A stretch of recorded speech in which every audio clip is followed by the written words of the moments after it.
peace. The soul of the human being is the candle flame of God. I'm not going to say the Hebrew.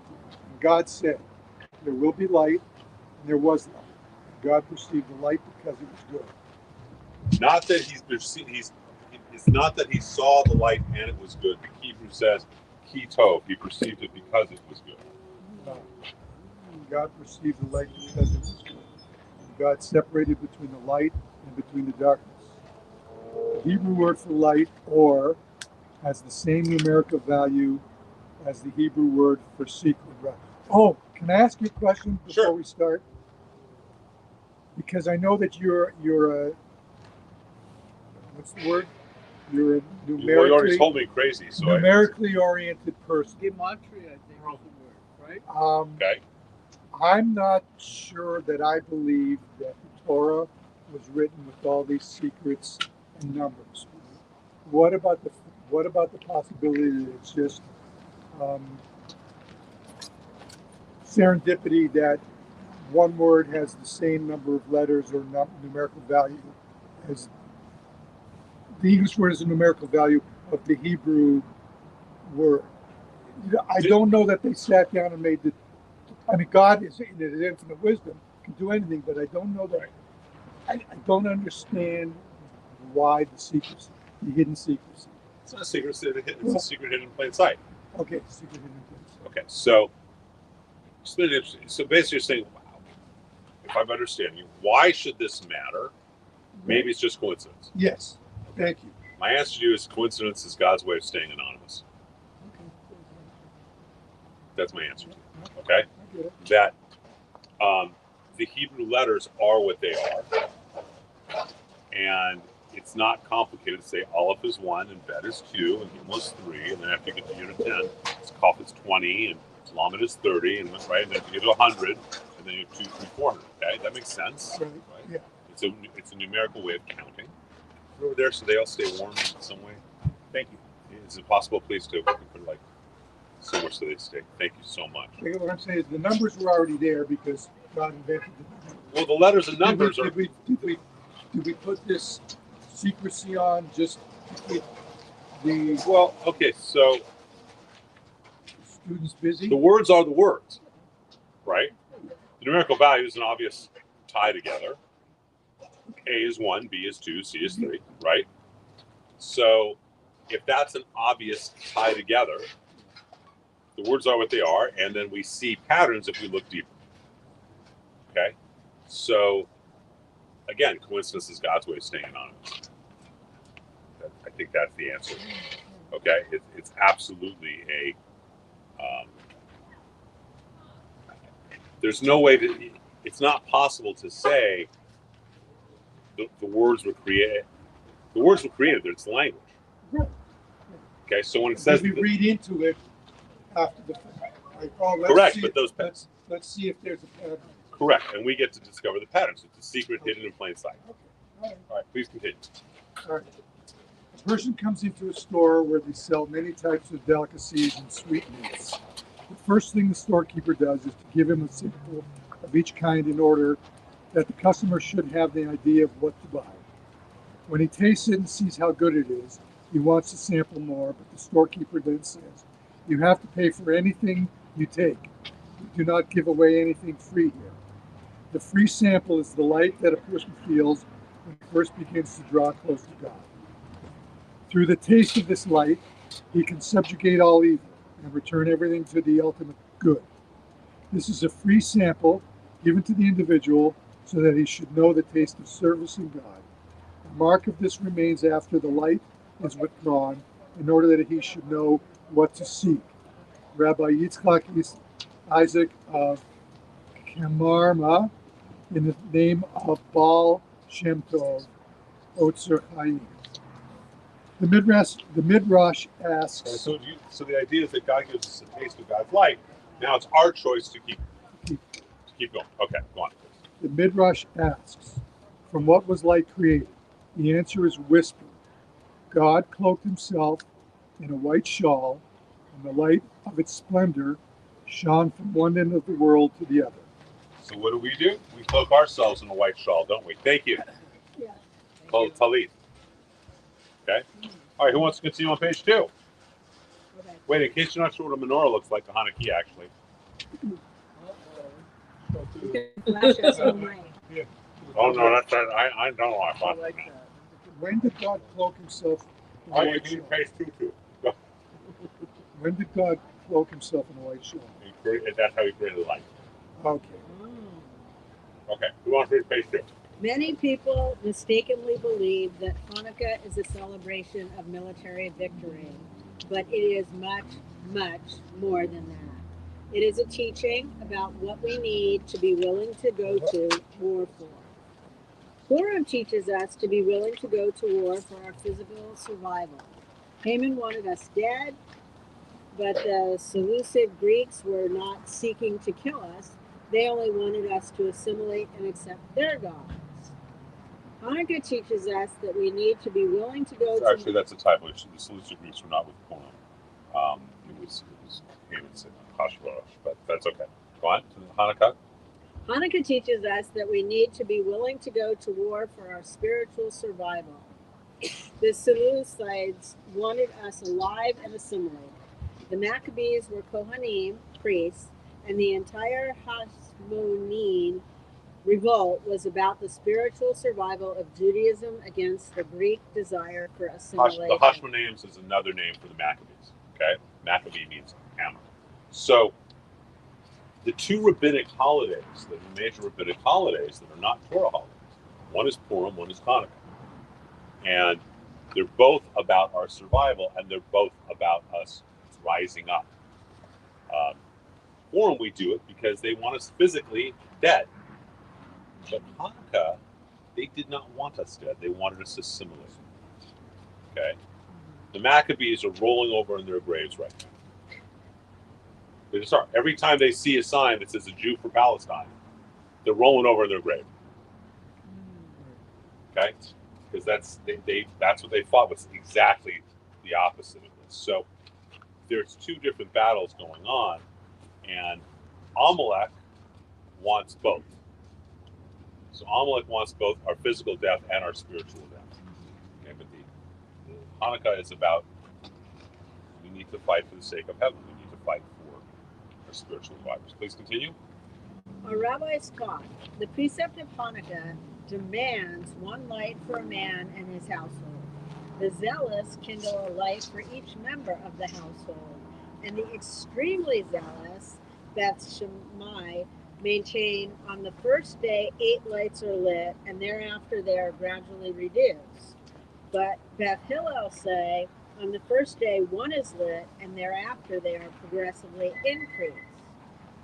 Ulla said in the west, Palestine, 2 Amorim, Rabbi Joseph 2 old sages.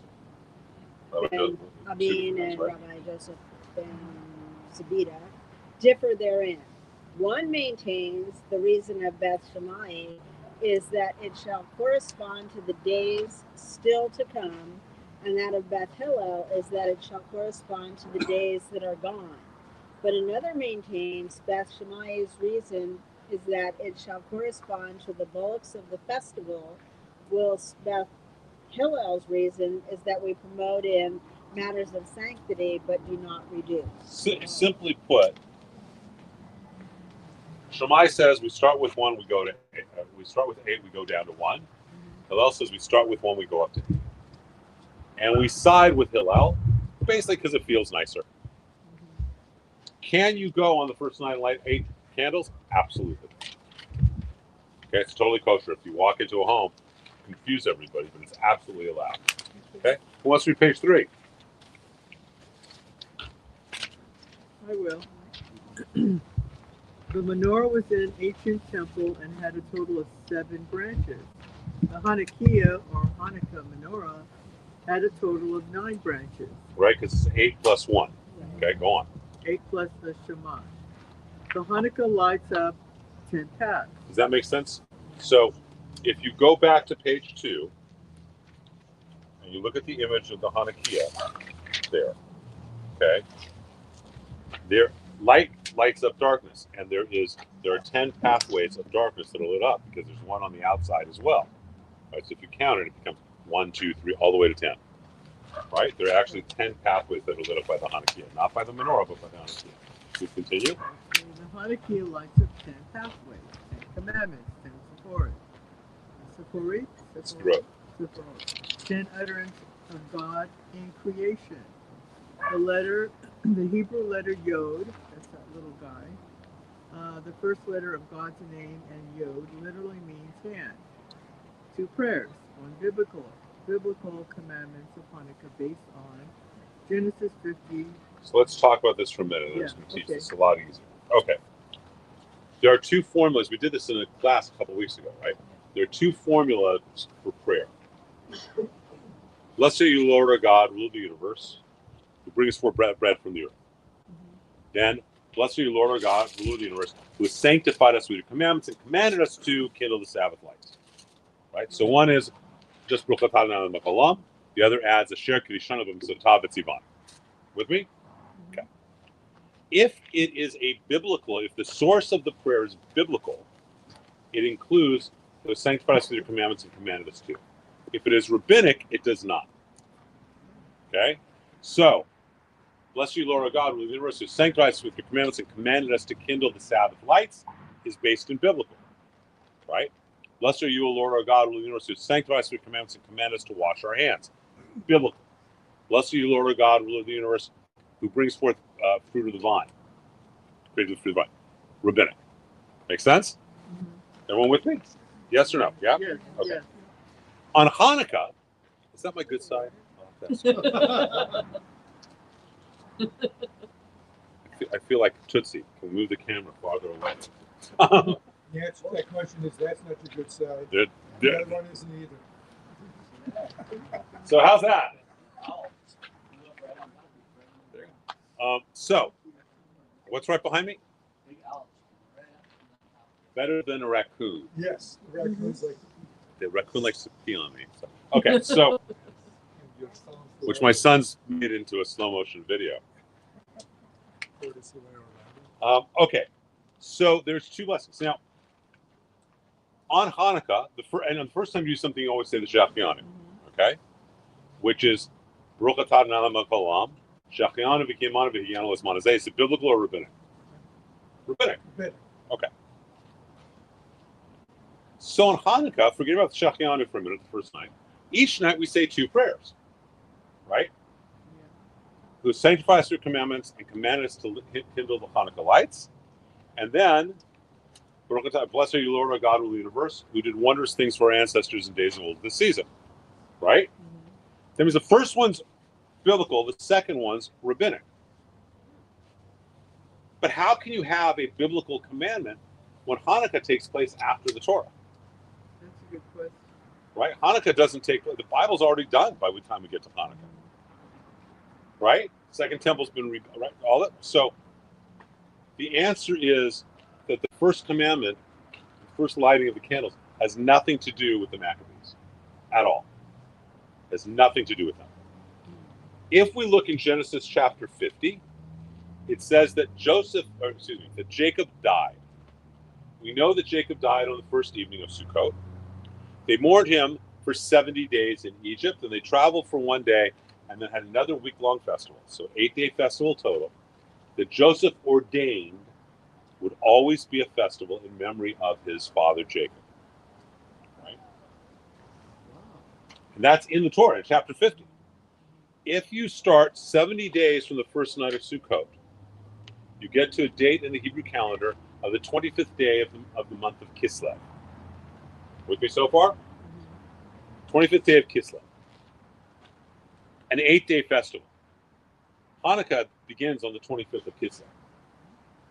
Our ancestors before the Hashmoneans were still doing an 8-day festival starting on the 25th of Kislev in memorial of Jacob. And what do we do when we do memorials? We light yahrzeit candles. Right? Then we have the miracle of Hanukkah. Now, maybe Hanukkah happened on the exact same days. Maybe it happened at the same time of year, and the rabbis decided to overlay the 2 festivals together. But the reality is, there's 2 different aspects to this. One is about Jacob and tying us to our roots, and one is about the Maccabee revolt. That's why we do 2 prayers and that's why one's rabbinic and one is biblical. Does that make sense to everyone? Yes. Okay, so we think that we're lighting all this on Hanukkah, but the first prayer is for our ancestor Jacob. The second one is for the Maccabees. All right, please continue. Where it says the Hanukkah. Question. Yeah. Let's go back in time. Hanukkah hasn't happened yet. You mean the Maccabees haven't happened yet? The Maccabees haven't happened yet. So they would say the biblical prayer for The memorial of Jacob. then the Maccabees happen. That same year or the next year, it starts with, Right. Because who decided that? The rabbis at that time decided. At the time decided now we're going to. Yeah, it may have happened the same day, the same 8 days. That's certainly the tradition, or it also may have been close. I wasn't around 2,600 years ago, so I'm not sure. But at least I don't remember. But that's and so it's so funny. Is when I learned this, I learned this from my teacher Reb Avraham in Israel. When I learned this, I thought this was the coolest thing in the world. Every Reform and conservative rabbi that I knew didn't know this. Right. Yeah. I know. And every Orthodox guy did because they think in terms of the Hebrew months. But if you think only in terms of January, February, March, you don't get it. If you think in terms of, Elul, Tishrei, Mar Cheshvan, Kislev, then you do. So it's right there in the Torah. It says it right there, 70 days after. And he dies on the first evening of school. Okay, please continue with the Hanukkah. Hanukkah. Same page. The Hanukkah is publicly. The Hanukkah is publicly. Oh, here. Oh, the Hanukkah live. No, keep going down. Right above where it says some insights. Sun inside. Go down. Take your finger. Go down. The Hanukkah There. is publicly put. Oh yeah, I do put it in the window. The Hanukkah is publicly put out in the window. It, like the ancient blood on the doorpost, is a public sign of our commitment and faith to God. It is an open revolt against tyranny, an action of faith that God's light will always reign supreme. Now, you are not obligated to put it in your window at a time of war, but you're allowed to. So, at our house, we have like 8 or 9 Hanukkahs in the house. We have one in the windowsill. I got a projector projecting on my house Hanukkahs. I got a big 6-foot blow-up dreidel. Just in case you're not sure where the Jew is, I'm here. Okay? Because you want to come have an issue with me, that's your choice. It is, you're not obligated, but it is a public statement. Just like we put Passover, they put blood on the doorpost. It was a public statement. Okay, please continue. This is this is a fabulous book. There are only a few copies made. I'm not sure why. It was a self-published, beautiful book, or published by some publisher I didn't know. And I found it once 30 years ago and never found another copy of it. And I've looked, but this wonderful book that is called it's a beautiful leather-bound book, and the title of it is Gigantic Little Secrets from the Torah. It has a little bit on every Torah portion, every scroll, and every holiday. So these are some of the insights from what it talks about on Hanukkah. Go ahead. So from this Yosef Chaim Schwab? No idea who he is. Okay. But it's a fabulous book. Okay, there is a fundamental debate over whether the primary reason for Hanukkah was because of the victory in the war or a miracle of the oil. Good question, by the way. Why do we celebrate Hanukkah? Not what is Hanukkah. After all, the debate, we are told in the Gemara is the Talmud. The Gemara. That the primary reason is the oil, not the war. If so, why do all the special prayers of the day talk about the war only? So there are special prayers for the days of Hanukkah that you do in your daily service. Okay. And if you're very observant in that service, there's special days. And they talk about the war. Okay, and not the oil. Okay. According to, is that his name? Meaning Bet? Meaning Bet. Shiva. The reason is that it is unnecessary to talk about the oil because there is a menorah in the window and we are commanded to light with a blessing. And we are constantly reminded, okay, but we're lighting candles most of the time. Anyway, Well, but you so how many of you use oil lamps? I have, it's kind of a mess. Oh, it's a pain in the neck. but it's fabulous. Was it a pain? Well, it depends. Which oil lamps do you use? We have a Hanukkah that has 9 slots and 9 holes. And you get the triangular box and put one in each time, right? Right. I did it once. We have a wick in it. And you put a wick. It has a wick in or are you pouring in the oil or are you pre-buying the ones We that pour are? an oil every night. Okay. When I've done it on our ones that doing it that, it's always challenging. Oh, we have a small funnel. It's just challenging getting it lit and keeping it lit. And it does. It just and then it's a tiny fire. And the hard one is the shamash, the first one. Well, you certainly can't pick it up and light the other candles. Yeah, it's with much it. harder. Yeah. It's much harder. But it's really beautiful to do an olive oil lamp. It is. It might be paraffin oil, but yeah. Yeah, it's beautiful. It's beautiful to do. It's a wonderful thing. And you can buy as well for most Hanukkahs that you have that fit a candle. You can buy it's a triangular box, and it's all the right amount of. They're all little oil holders with a wick in them, and they fit right into your Hanukkah just like a candle. But it's olive oil, so as soon as you light it, it becomes liquid. You know what else you can buy that's neat? You just bought them. They make these tinfoil, Wicks.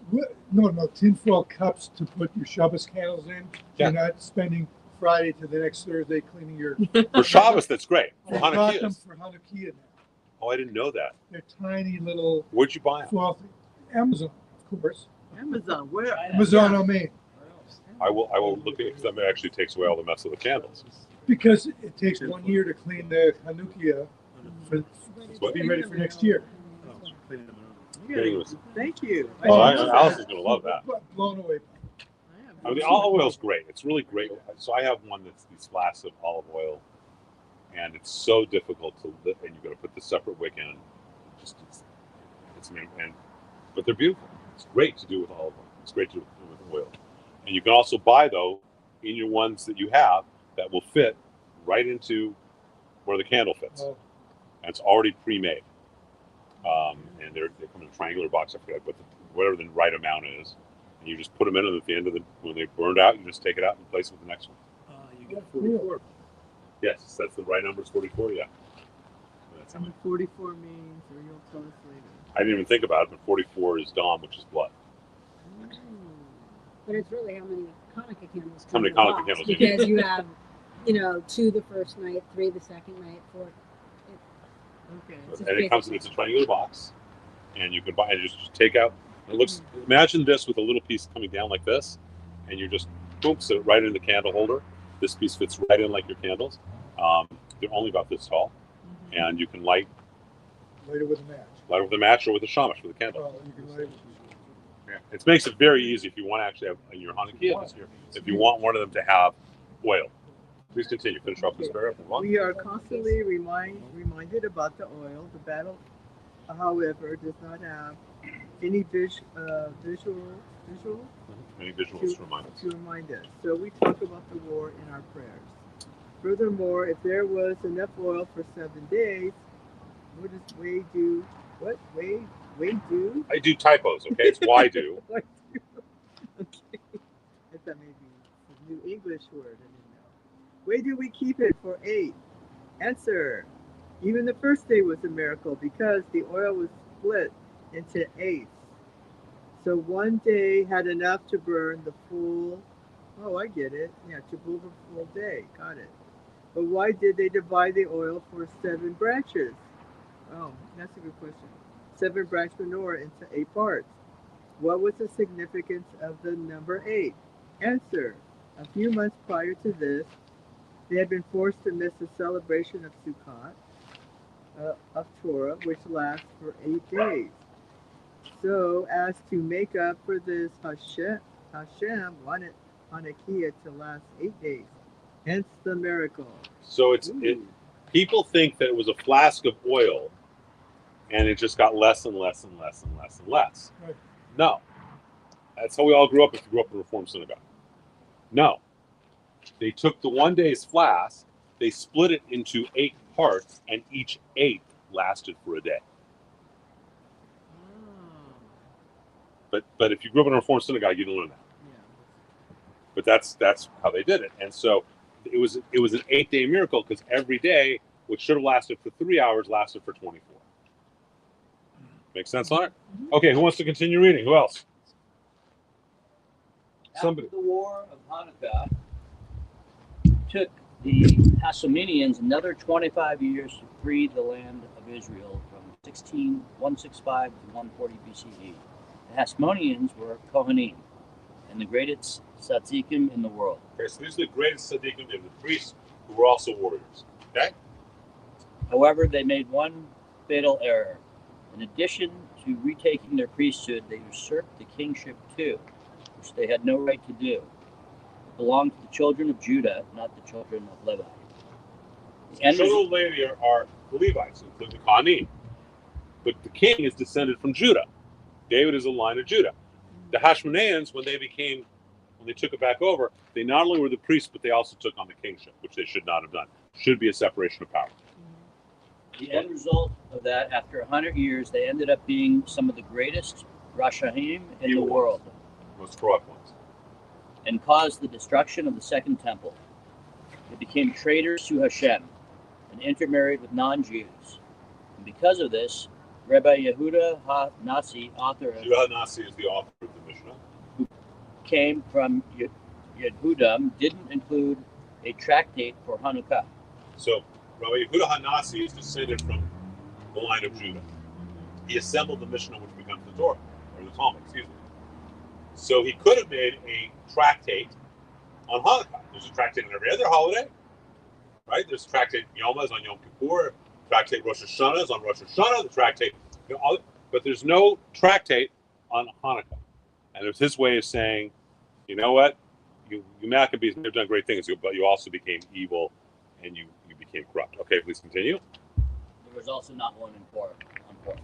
This was his No, way. there is one in Purim. No, even Oh, this- Oh, I'm sorry. Even though there is one for Purim. Thank you. This was his way of showing his disapproval for them, usurping the kingship which belongs exclusively to Yehuda, not to Levi. And talking about Hanukkah is mostly, if I remember right, in the tractate on Purim and in the tractate on Sukkot. Most of it, I think, is in Sukkot. When it talks to the Talmud about that's where he placed it. Okay, please continue. The word Hanukkah is inaccurate. It stands for God. I'm sorry, caustic, that stands for God. Candles and law. Because of the house, praise. Sheet, nun, vav, chav, chet. Each of these words, this is the English translation, but it stands for these words, way of remembering what Hanukkah stands for. Okay? For God, for candles, instead of for chai, for nerot. Okay, go on, please. What's in our caustic?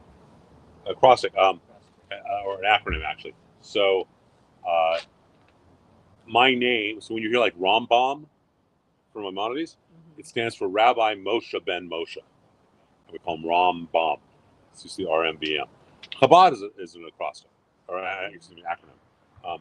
It is because it stands for Chochmah Bina Da'at, 3 different energy centers that are discussed in the book by Reb Shmuel Zalman of Liodi, the Tanya, which is the foundation of Chabad.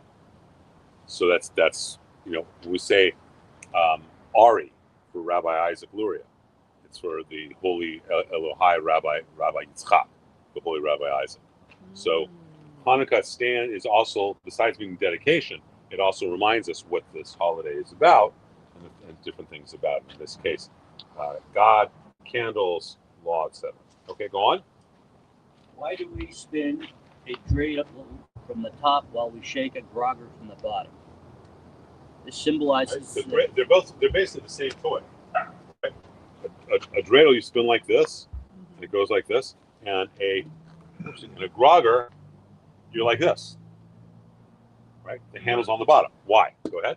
This symbolizes that our salvation on Hanukkah came from above. Hashem was motivated to help us, even though we didn't deserve it. There was no public suba. However, on Purim, our salvation from below as a response to the fasting, praying, and Tu Shabbat. We therefore hold the grogger from below. Hanukkah was an onslaught against our religion, whereas Purim was an onslaught against our bodies. Okay, so it's again, they're the same toy, and they're both rabbinic holidays. Jack, did you want a cigar, or are you going to leave me as the only cigar smoker? It's okay. No, it's okay. Don't. Jack, it's fine. I rolled them together by hand. I harvested the tobacco. You don't worry about it. I rolled them on my thigh. Don't even concern yourself. All right. So does that make sense about what this is about? Okay, please continue. Hitler and Hanam before him, racists, didn't care what type of Jew you were. They wanted to wipe out the entire Jewish people. The Greeks, on the other hand, atheists, wanted to wipe out the Torah and all signs of our religion. Therefore, we light lights on Hanukkah to symbolize the battle for Torah lights, whereas we eat a festival meal on Purim to remember the fight in Hashem's name to preserve our physical well-being. Similarly, Nazis, as opposed to communism, means racism as opposed to atheism. Although Does that one make sense to everyone? Yeah. Communists is atheist, the Nazis were racist. Go on. communist is racism. Although one led to the other. Hitler, Hanam, as opposed to Ashtash, Lenin, and Stalin. So isn't that great? There's little insights from this book. This book is a fabulous book. And there just aren't a lot of copies. I've never been able to find a second copy of it. It's just this great little book that's published like how many years ago. And can't find. All right, War and Peace, because this is a holiday. We've just learned that it's about war, isn't it? So who wants to read about War and Peace?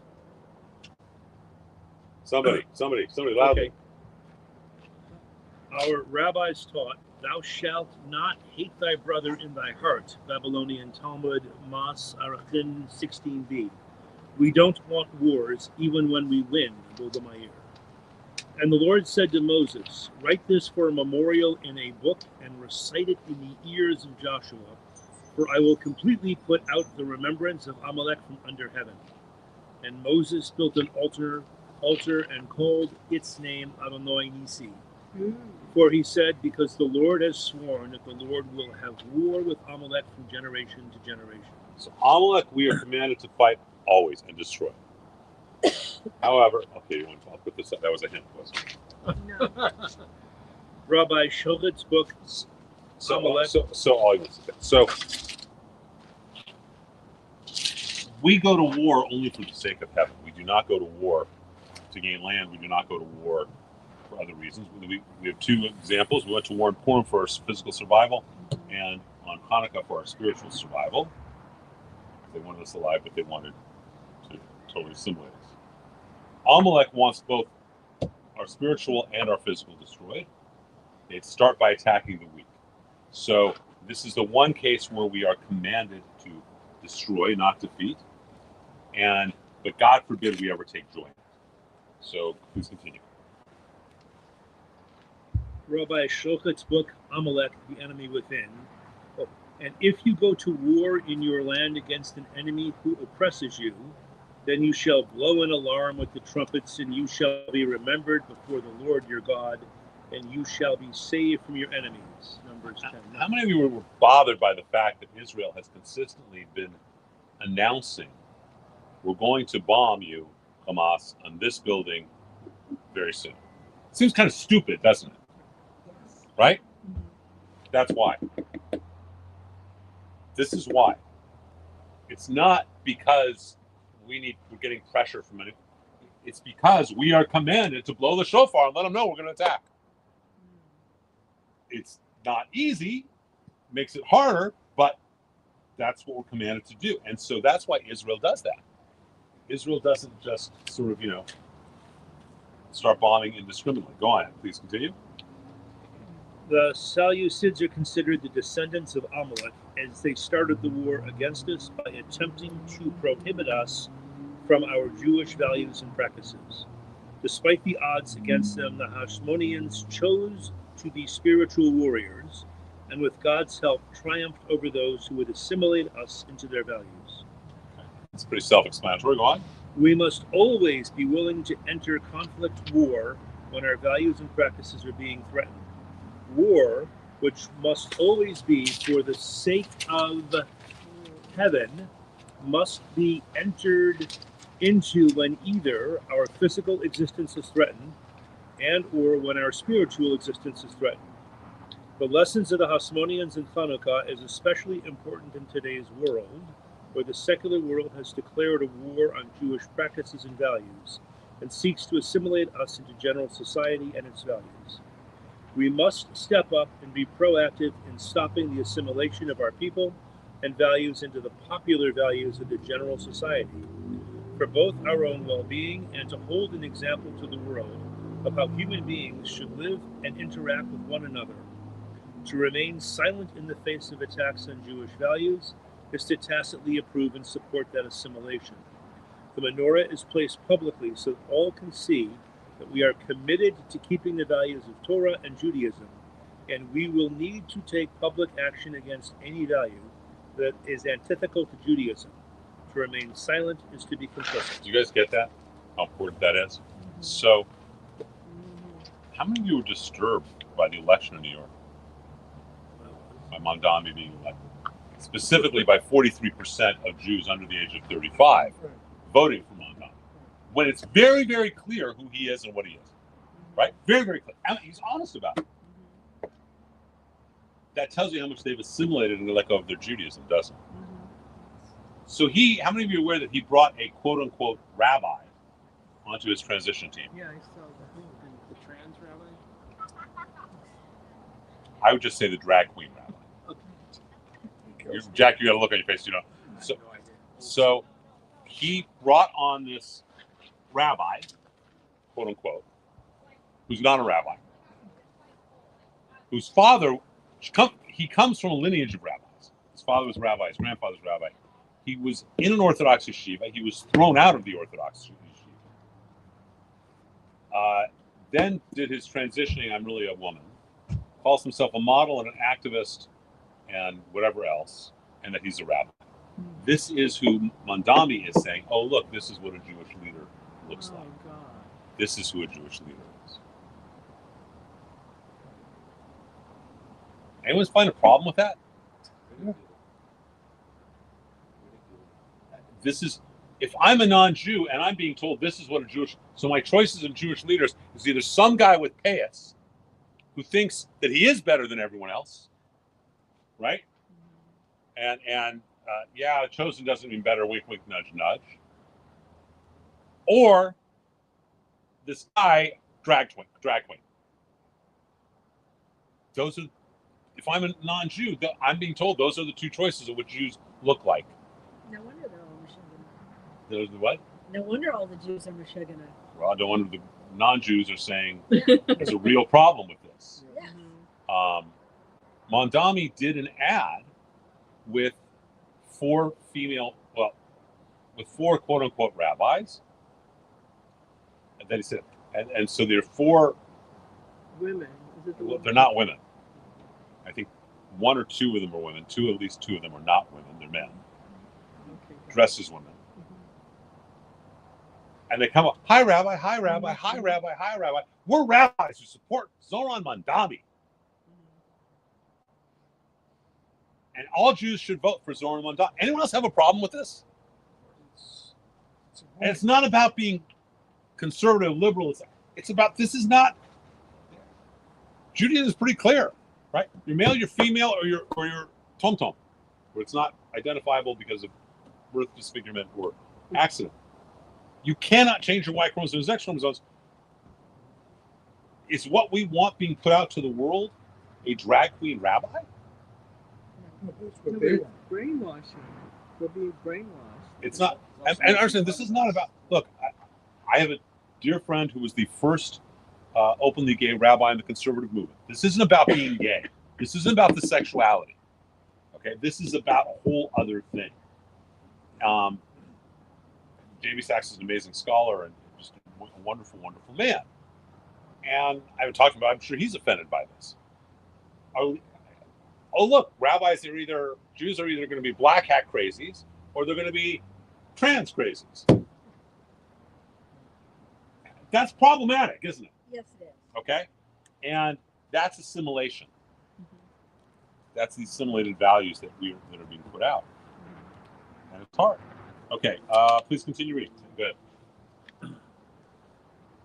The peace is more important than the conflict, and so there are people specifically forbidden from taking on certain conflicts so that a circumstance doesn't arise where the war is won but the peace is lost. For this reason, even in the war against the Seleucids, there were those who were not allowed to participate in fighting for our spiritual survival. Our goal of war is peace. It is to conquer the darkness and bring light, and we do not want to lose the peace. And so there are people that are not allowed to go to war. Please go through them very quickly. When a man has taken a new wife, he shall not go to war, nor shall he be charged with any business. And he shall be free at home 1 year, and shall cheer his wife whom he has taken. Okay, A newlyweds can't go. Go on. In Parsha Shoftim, in the book of Deuteronomy, we are given 4 additional categories who are specifically forbidden from protesting going to war. He who has built a new house and not dedicated it. He who has planted a vineyard but never harvested it. He who has betrothed a wife but has not married. He who is afraid and disheartened, my emphasis, you must not protest in sorrow, but only in passion and joy of serving God. Okay, so these are all people who are forbidden from going to war because it's not going to bring more light into the world than doing it. Go ahead. There is a commonality with all these groups that are forbidden from going to war. They are all in the process of creating something new, and the conflict would dishearten them. We are taught repeatedly that the Shekhinah does not rest in the presence of disheartenment or depression. Okay, so we have war laws.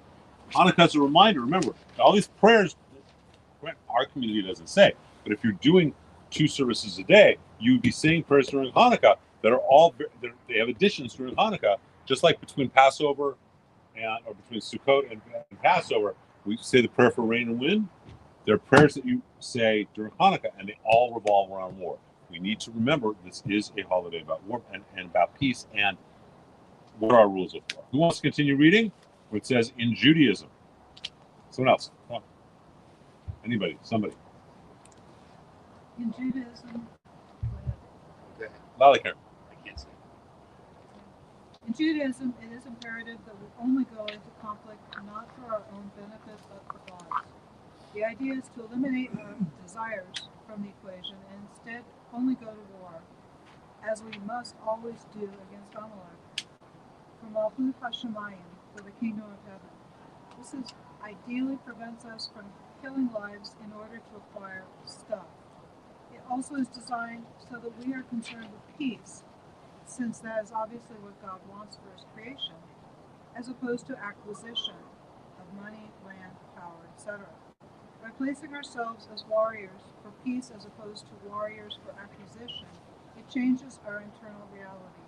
We view our opponent as an opponent, not an enemy. As soon as we have hate in our hearts for our opponent, we lose the entire purpose of conflict, which is a higher resolution that is inclusive and done in the name of spiritual purposes. The Hasmoneans did not hate the Seleucids, but knew that they needed to be defeated so that we could continue to perpetuate authentic Jewish values and practices, for both our own sake and as a model for the world. I have said for over 2 years, I'm very clear, we need to destroy, not defeat Hamas. But I do not hate the Hamasniks. And I cry that we have to kill them. Does that make sense? For most of certainly for the first year and a half to 2 years, I cried pretty much every day since October 7th.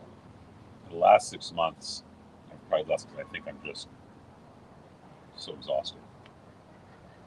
It's 3 a.m. emails beat me up. But God forbid we ever rejoice in the death of our enemy. God forbid. Is there a Loudly, Megillah Hanukkah? Is there what? A Megillah Hanukkah? No. So where do we get the story from? The Book of Maccabees, Okay. which was not canonized. But that's where we get it from. The external historical source is Josephus, among other things, but it's not a canonized book. There's not a Megillah copy. Okay. Just Yeah. 5 Megillah. Yeah. Do you Loudly, loud, loud. do you believe that God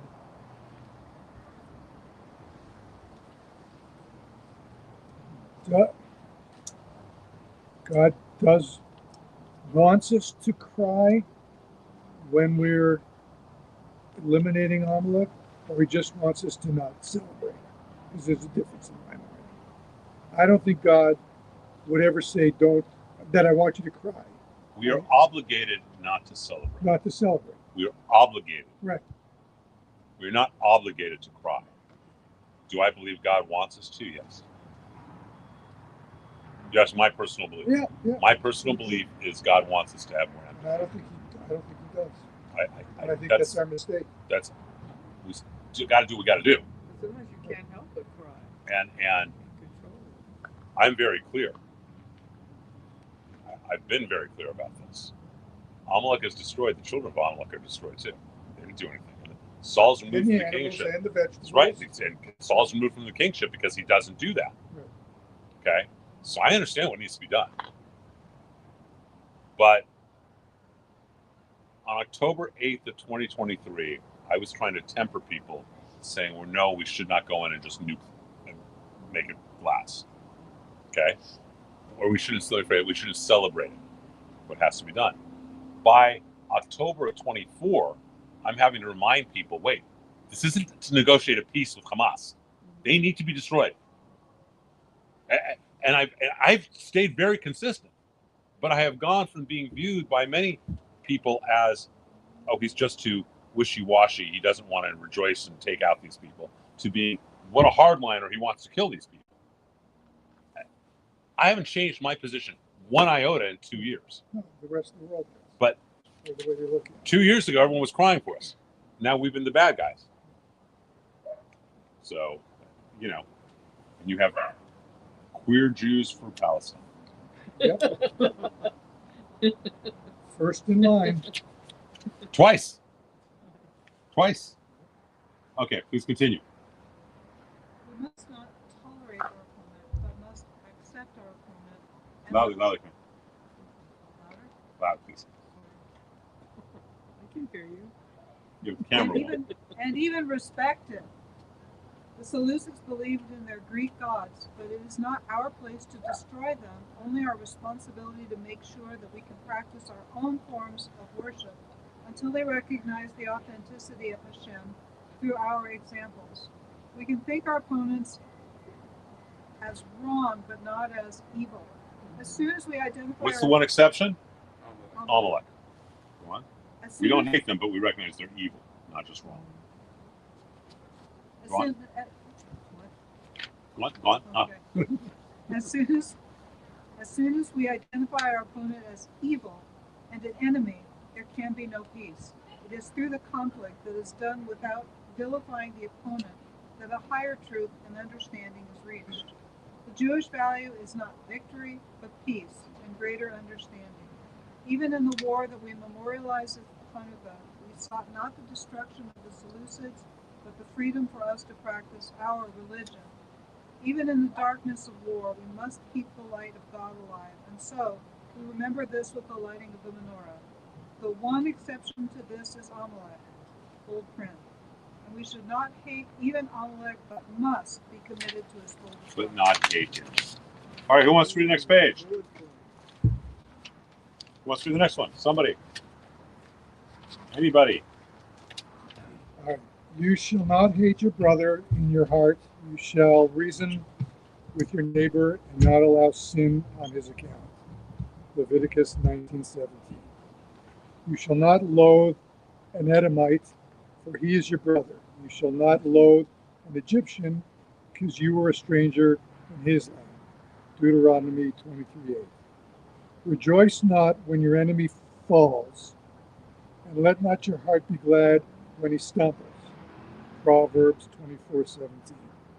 Holy One, blessed be he, does not rejoice in the downfall of the wicked. Bavli, Sanhedrin 29b. Okay. Have I any pleasure at all that the wicked should die, saith the Lord God, and not rather that he should return from his ways and live? Ezekiel 18:23.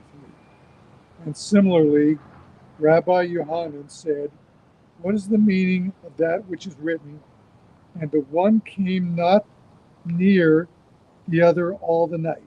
Exodus 14:20. The ministering angels wanted to sing their song. This is when Yep. Pharaoh, Pharaoh's soldiers go into the sea and then they drown in the sea. The ministering angels wanted to sing their song, for the angels would sing songs to each other, as it states. And they called out to each other and said, Isaiah 6:3, but the Holy One, blessed be he, said, the work of my hands, the Egyptians are drowning at sea, and you wish to say songs? This indicates that God does not rejoice over the downfall of the wicked. Has to be done. God forbid we rejoice. And it's so important in these days, right now, to remember that. It's important to remember that the Hashmoneans, the Maccabees, win the war. It ends up being 25 years, but they win the war. They get back to the temple. First thing they do is light. They sanctify it. That's our job. We may have to, as part of our job, destroy and defeat, but we don't ever, God forbid, rejoice in it. Please continue. In Judaism, the purpose of conflict or war of any sort is to arrive at a deeper resolution of peace that is consonant with the Jewish values of seek peace and pursue it. Psalm 34:14. The conflict must be for spiritual purposes for the kingdom of God and not for personal gain or goals. It is a Jewish value that no person has the ability or right to define another person as evil. Yeah, but wait a minute. But we define Amalek as evil. No, God defined Amalek as evil. We don't define. God said this is evil. This must be destroyed. What is this? This is what goes out consciously to attack the weak, the young, the old, the infirm. If you go out and consciously go to attack that which is weak, that is a choice to be evil. It's not that they're So you attack an army, and there are civilian casualties that happen. Okay, there's a term for it. Collateral damage. Thank you. Right, there's collateral damage. That's qualitatively different than going out to go kill the children. It's a qualitative. That is evil when you're going out to go kill the children. God defines it, not us. It's a Jewish value that no person has the ability or right to define another person as evil. None of us are that all-knowing. If we view our opposition as evil, it gives us permission to do whatever is necessary in order to defeat that evil, and we become Machiavellian and lose our values and ethics. You're shaking your head. Go on. Say it. You can't speak from both sides of your mouth. Our worst enemy is Amalek. Right. They're evil. So why can't we defeat evil? Like, why are we so afraid to defeat evil? We're not afraid. We're supposed to defeat evil. We're supposed to destroy evil. Excuse me. Destroy evil. Everyone else is not evil. And we are given permission to do whatever is necessary in order to defeat that evil. We're given that permission. Yes. Yes, we're not. It's not permission. We are given the commanded. obligation. The obligation. Right. Exactly. But Amalek is the unique case of the rule. But we're fighting Amalek right now. Hamas is Amalek. Hamas is Amalek. So let me ask you a question. Is it on? Yes. So they fund evil. That's evil incarnate. have they gone after attacking the children? No, they're spineless. They'll just give money to people to be there. Have they gone and did what Hamas did? Yes, because they funded it. They haven't gone and done it. Yes, because they funded it. But they are responsible. They're responsible. But they didn't do that act. So how do we judge them? Right? If the judgment is on action, How do we judge them? Why isn't So- funding evil an action? It's not the same action as going out. Someone made the sword, but Allah chose to use it on a child.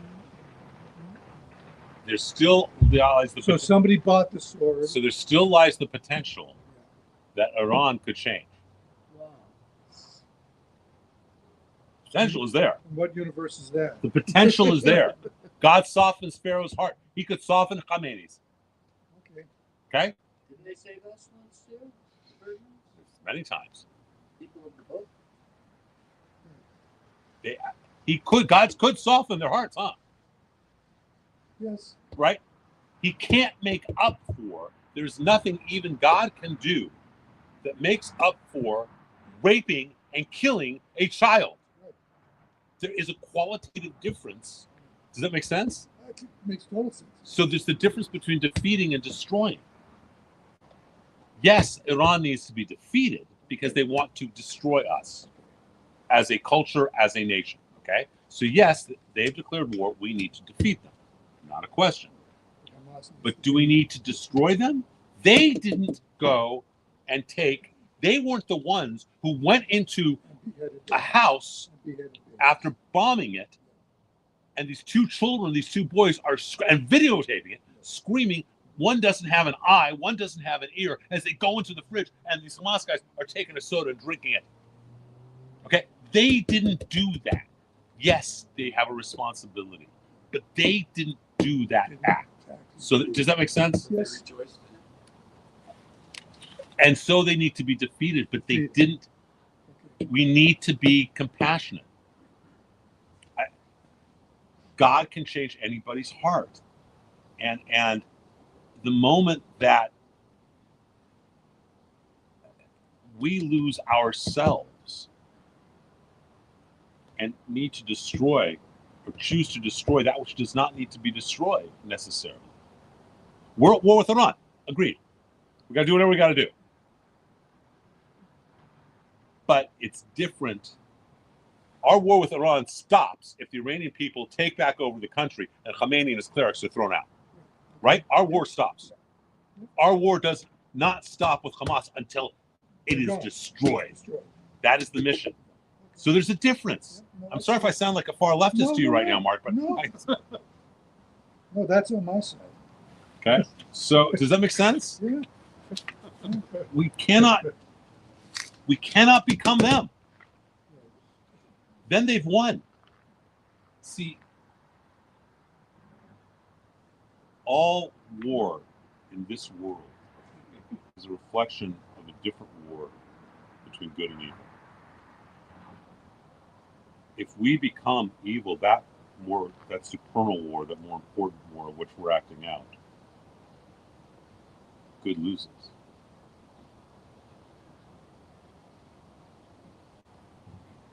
We can't let ourselves do that. I don't want to stop crying.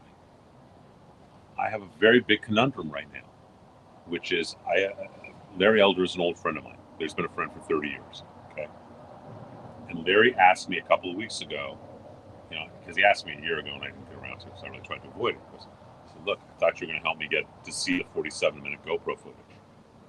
So I'm arranging with the Israeli consulate right now so he can see it. He wants me to watch it with him.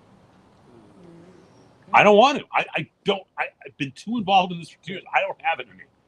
And yet, I feel an obligation. I don't need to see this. I've seen enough.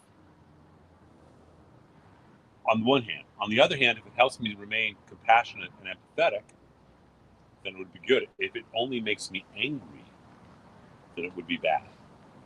Does that make sense? Totally. We are fighting a war within ourselves between good and evil inclination. The moment we decide we need to destroy all our enemies, we have lost. Even if we destroy them all, we've lost. Because we're not supposed to destroy them all. We're supposed to defeat them. There's only one we're supposed to destroy. Just one. And that it's a problem. But there's a bigger conflict that we need to be aware of in our own souls. I don't. Does that make sense to everybody when I say it that way? It just.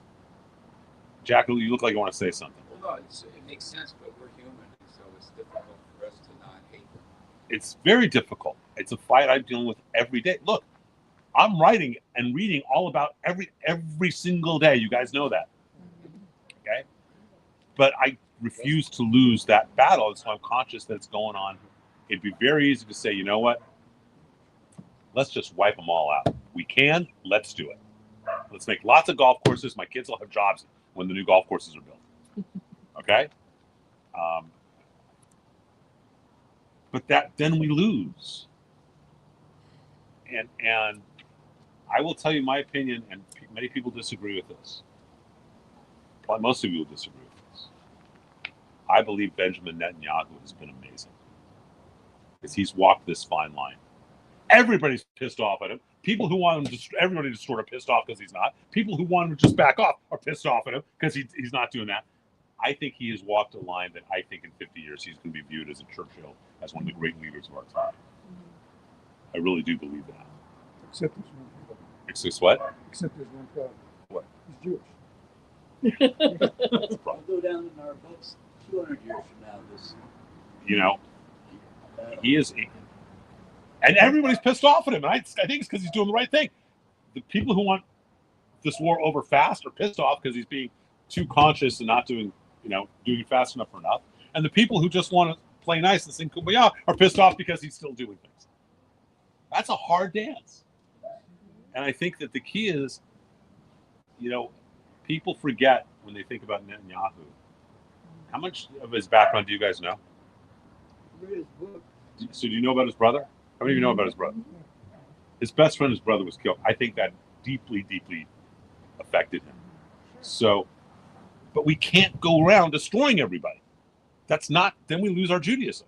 Nor can we just let the threats be. That's destroying our Judaism too. Okay, so it is hard. And Jack, we are human, and it's hard. That's why it's a good fight. One moment at a time. It's a good fight. One day we're fighting it. Every day we fight it. And I don't know about you guys, but every day it's hard for me to not go to the place of screw this.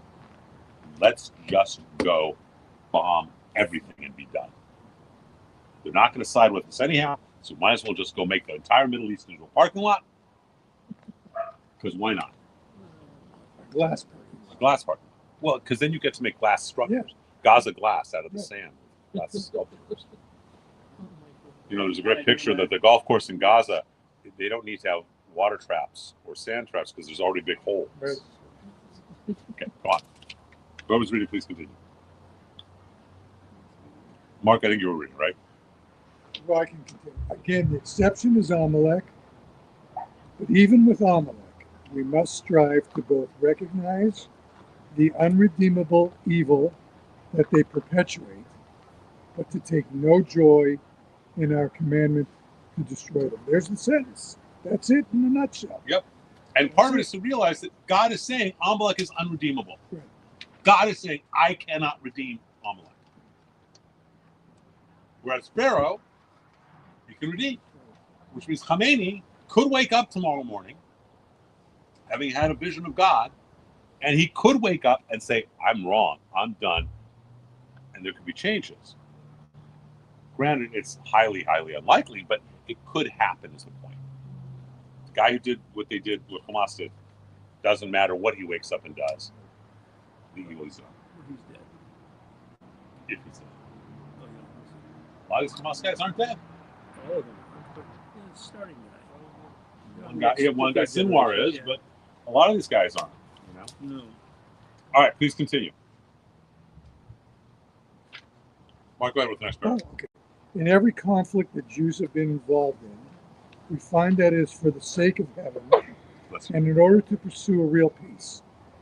The Hasmoneans and Bar Kokhba revolt of ancient times, all the way through the Warsaw Ghetto revolt,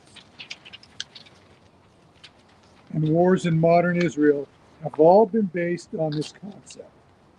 In the few exceptions to this rule, such as Saul, etc., we find that not only is the war lost to the Jews, but there is no resolution or peace that results.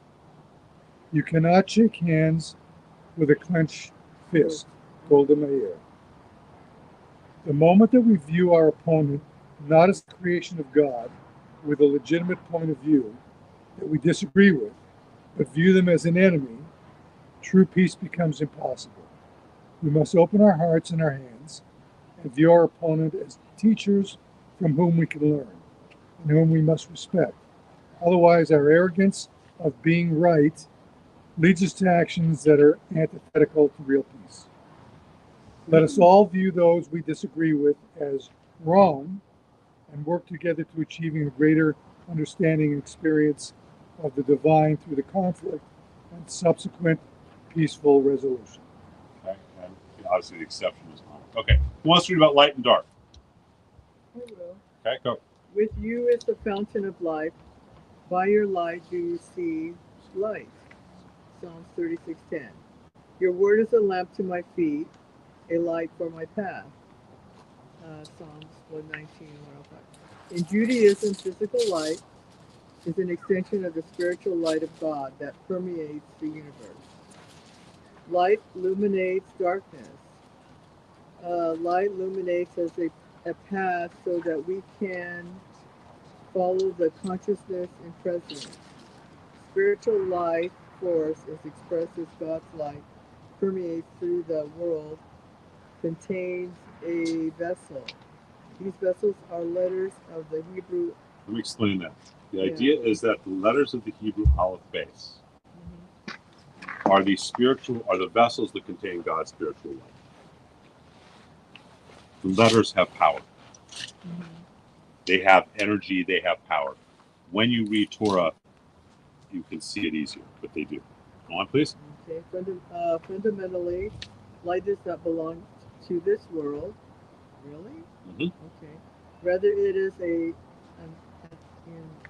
Emanation of a different essence from the other side of reality. Light serves as a symbol of good and beautiful of all that is positive. Light is a gift from the other side.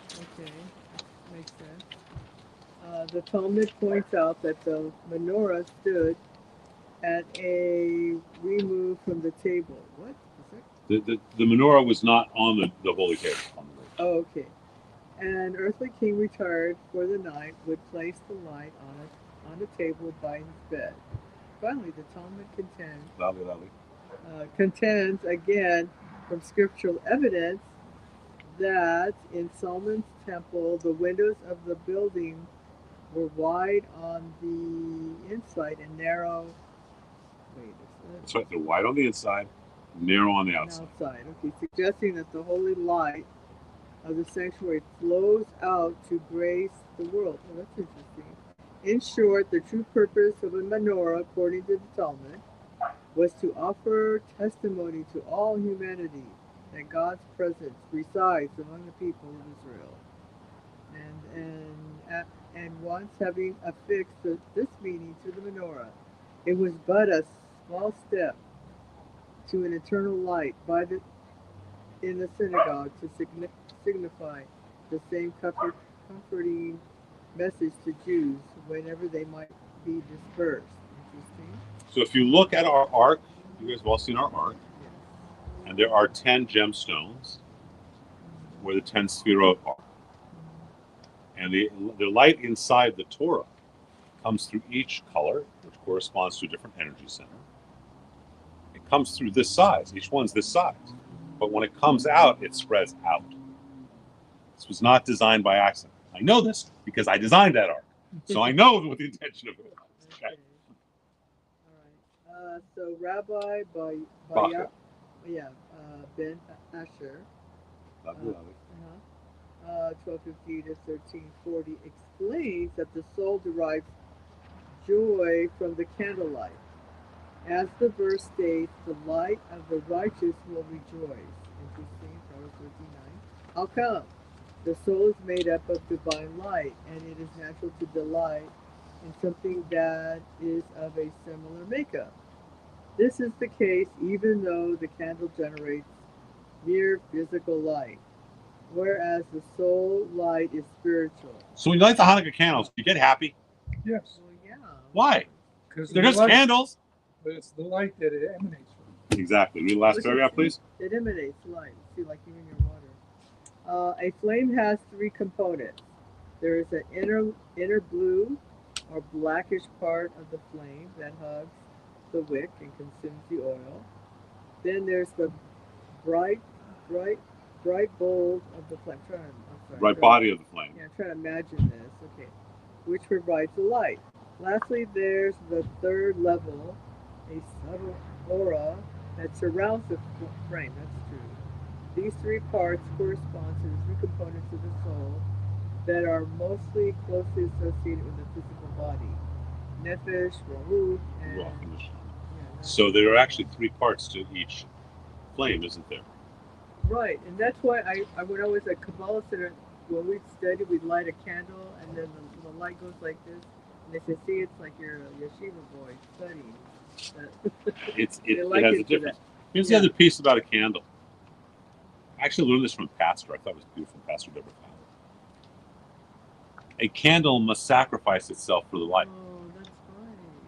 Isn't that a great teaching? Yeah. Mm-hmm. It sacrifices itself to make the light. I learned it from Deborah, and I thought it was okay. We're going to bypass this article by Rabbi Steinsaltz, which is certainly worth reading. And let's go to the second to last page. We're almost done, where it says Hanukkah and Hamas. Oh my God. Who wants to read loudly? Come on, somebody else. Give it a good voice. Someone loudly. Okay, Let's we're going to get some light over under you. There are three reasons for the celebration of Hanukkah: Jacob's memorial, military victory, and the oil. Thank you. The last two are tied together, but there's also a deeper reason that needs to be understood in these times of war with the evil of Hamas. There are two aspects to the victory: the victory itself and the miracle of the oil. The first is that a tiny group of revolutionaries were able to defeat the Seleucid Empire. The second miracle of the oil was confirmation by God that they had done the right thing. The second visible miracle to verify that the military victory was divine. A miracle of oil to confirm a miracle of victory. We all experience miracles daily, but most are subtle and we need to pay attention. Births, sunrises, breathing, and every moment is miraculous when you pause and think about it. But rarely do we get a reminder that we just experienced a miracle, that we just were blessed by God's hand. Like a dream within a dream, it is rare occurrence.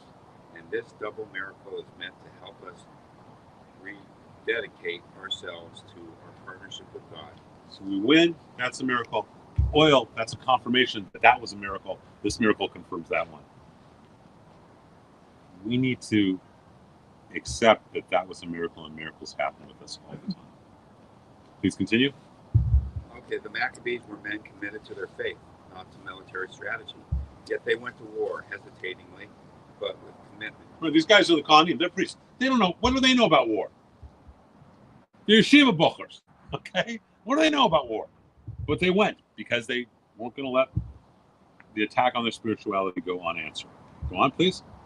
But they went to war with emunah shlema, perfect faith in God as their partner. The Maccabees recognized that they were fighting an insidious evil that, like Amalek, needed to be utterly destroyed. But they were not military commanders and hesitant. For this reason, their patriarch, Matisyahu, father of the 5 sons, spoke to them clearly. Before he died, he spoke to his sons, commanding them to fight the war of your peoples. He enjoined his sons to exact vengeance for your people. As clear as any instruction, these words from over 2,000 years ago ring true as a reminder of exactly what must be done to Hamas. But the Maccabees didn't stop with destroying the Seleucid army. The book of Maccabees, as well as Josephus, continue to tell of how they integrated their enemies' children into Judaism and the Hebrew nation, or forced them to leave the region entirely. This too is a lesson. There are no innocents in Gaza that support Hamas. Those that are actually against Hamas must choose to become and show that they are pro-Israel and integrate into valued members of Israeli society. If any innocents strive for Hamas's goals, then they are not innocent, but rather unarmed Hamas soldiers and must sadly be treated that way.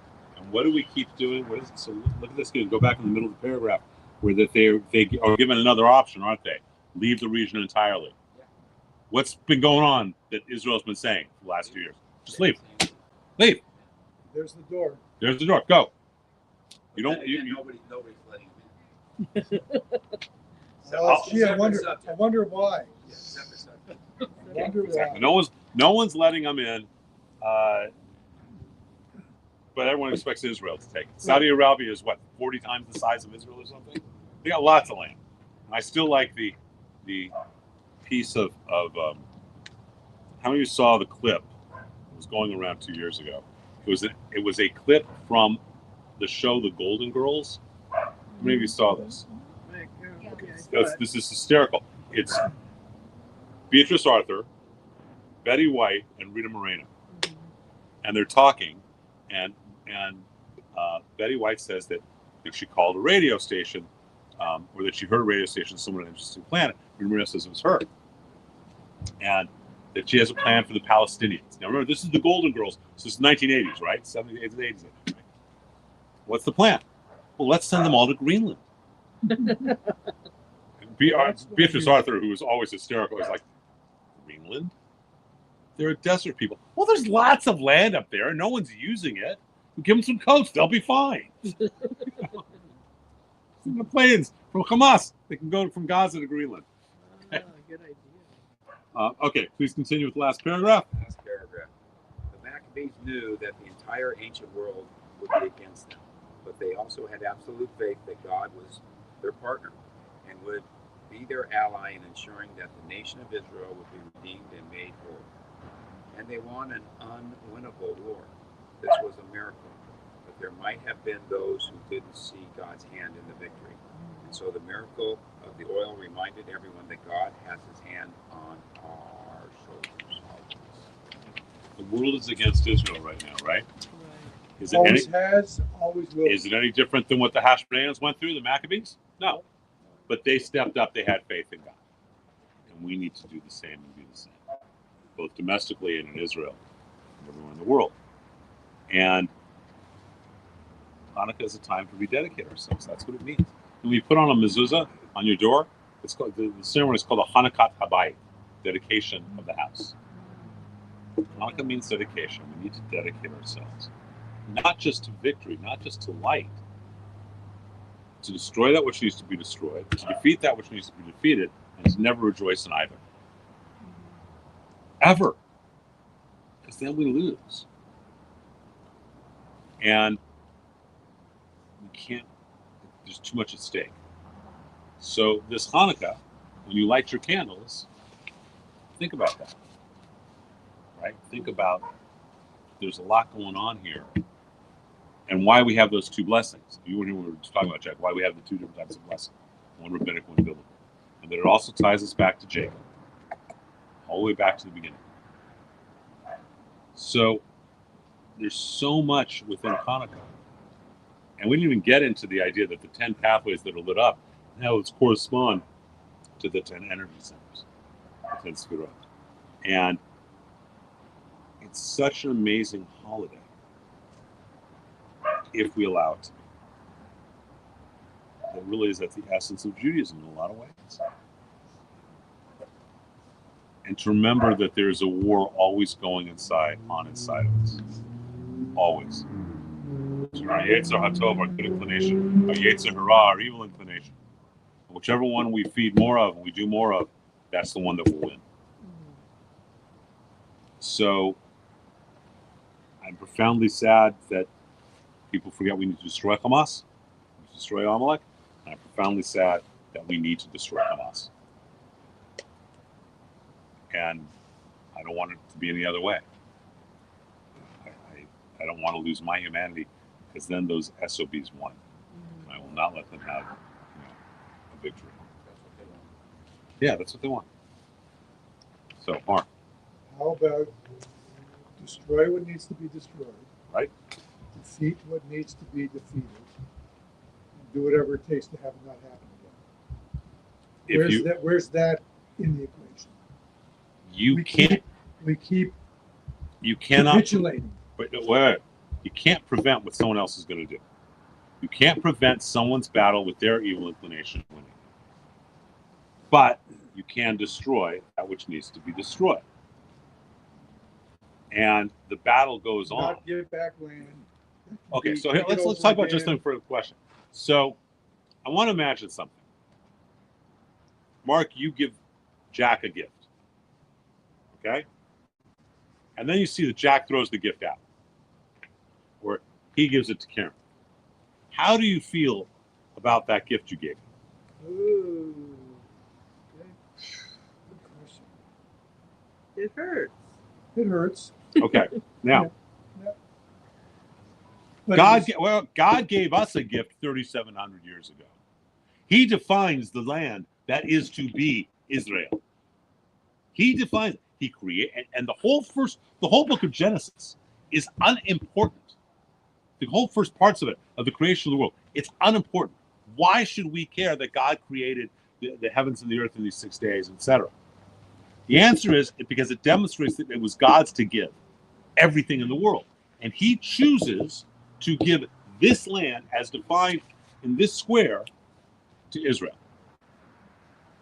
What the heck are we doing giving it back? Exactly. it's The- nonsense. so, It but defies logic. we have done it because we want peace, and But because you of can't faith. capitulate. You can't capitulate. You can capitulate We- to an extent, but should you give away this We part of lose it? for winning. We win for losing. I mean, look, most of the Sinai is not part of Israel, of biblical Israel. Is there any problem in giving that back to make peace with Egypt? No, and that peace, thank God, has withstood 50 years. Right? Judea Samaria is part of biblical Israel. Why are we having a discussion about that? I don't know. Right? So part of it is also we're not in it to acquire land. We don't want more than what is the definition of Israel. Should we give it back? Or is that offensive as well? Questions to ask. Huxamat, we have, what's the next thing we're doing, Orlando? You don't look like Orlando. And Laka Launch. Buy Laka Launch tickets. We need to raise money desperately so we can get to Passover, let alone the rest of the year.